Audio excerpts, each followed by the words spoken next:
We're going to look at pioneering the possible, Ethiopia's green transition solution in the world. So please give a very warm welcome to the Prime Minister of the Federal Democratic Republic of Ethiopia, His Excellency Abiyyi Ahimad. We're very happy you're with us, sir. Thank you so much.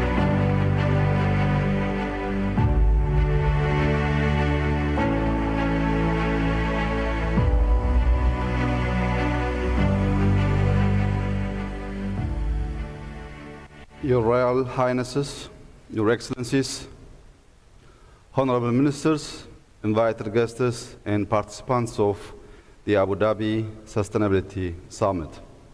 At the outset, I would like to express my gratitude to His Highness Sheikh Mohammed bin Zayed Al Nahyan, President of the United Arab Emirates and ruler of Abu Dhabi, for inviting me to participate in the Abu Dhabi Sustainability Summit. I am immensely grateful for the warm hospitality accorded to me and my delegation since our arrival to this beautiful city. I would also like to congratulate the government of the United Arab Emirates and its people for successfully hosting the Abu Dhabi Sustainability Week leading to COP28.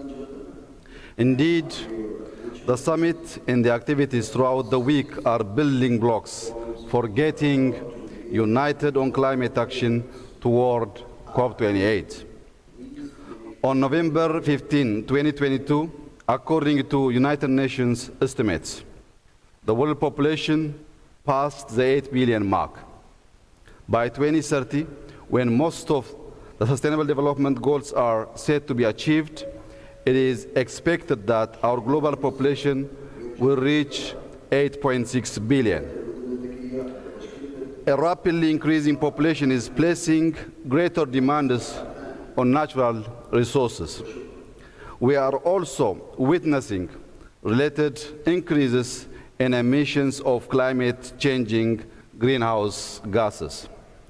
The well-being of our and that of future generations requires us to unite and generate innovative response to the effect of climate change. Ethiopia is the second most populous country in Africa after Nigeria. And it's also the fastest growing economy. While it has been reliant heavily on agriculture for many decades, my government has recently launched a new 10-year development plan. This plan aims to sustain economic growth while facilitating the shift towards a more private sector-driven, competitive, resource-efficient, and climate-resilient industrial economy. Our homegrown economic reform program, which prioritizes agriculture, manufacturing, mining, tourism, and ICT as key pillars of economic progression, is underpinned by a principle of sustainable growth. Ethiopia's inclusive prosperity agenda is anchored in enabling decent livelihoods, building resilience, and setting a green foundation for generations to come.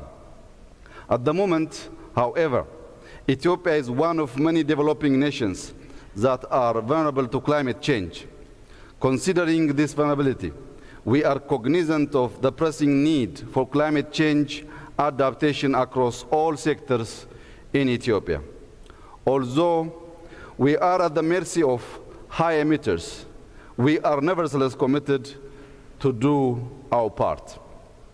In this regard, Ethiopia has developed its long-term net zero and climate resilient 2050 strategy, which will enhance our ability to plan for decarbonization of the economy.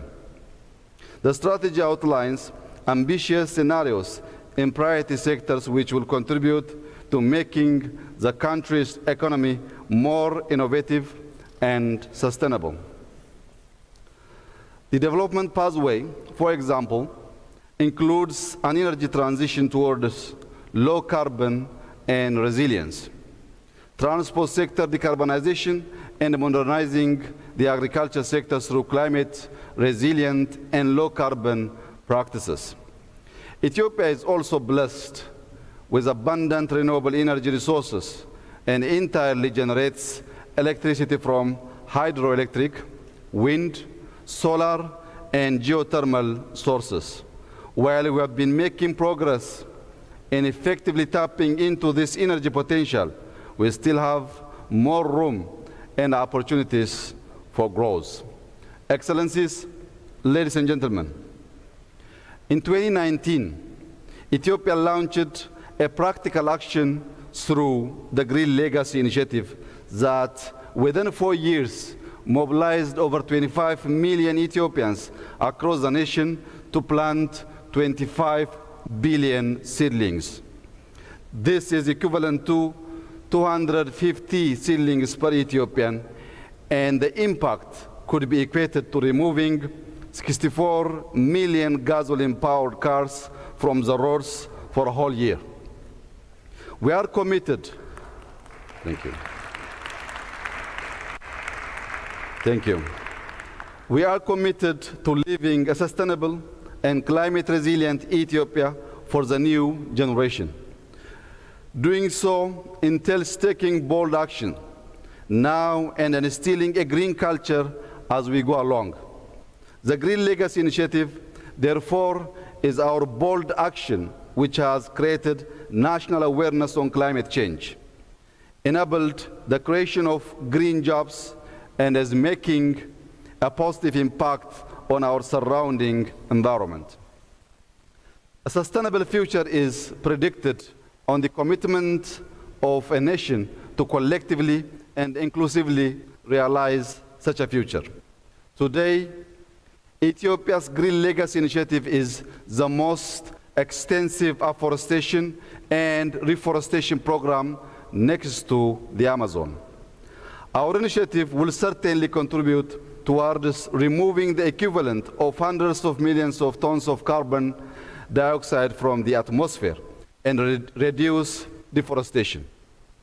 This implies Ethiopia's significant contribution to the global climate change mitigation efforts.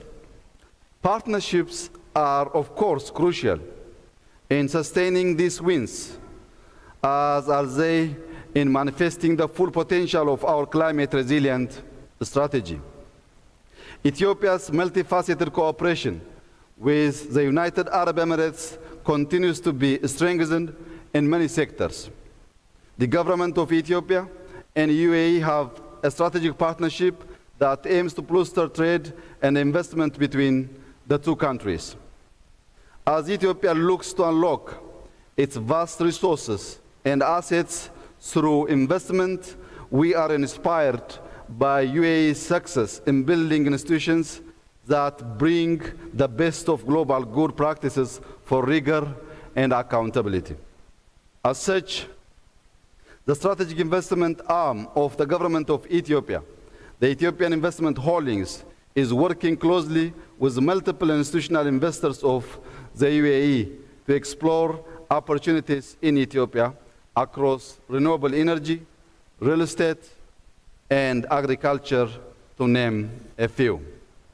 This bilateral engagement has the potential to serve as a model for catalytic partnership between developing and developed countries for mutual betterment.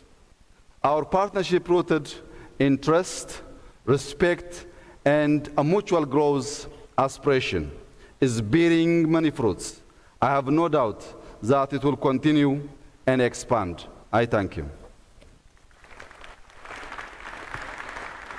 Excellency, Prime Minister from Ethiopia, thank you so much again for bringing us up to date with what's happening in your country. And indeed, congratulations on all of those initiatives.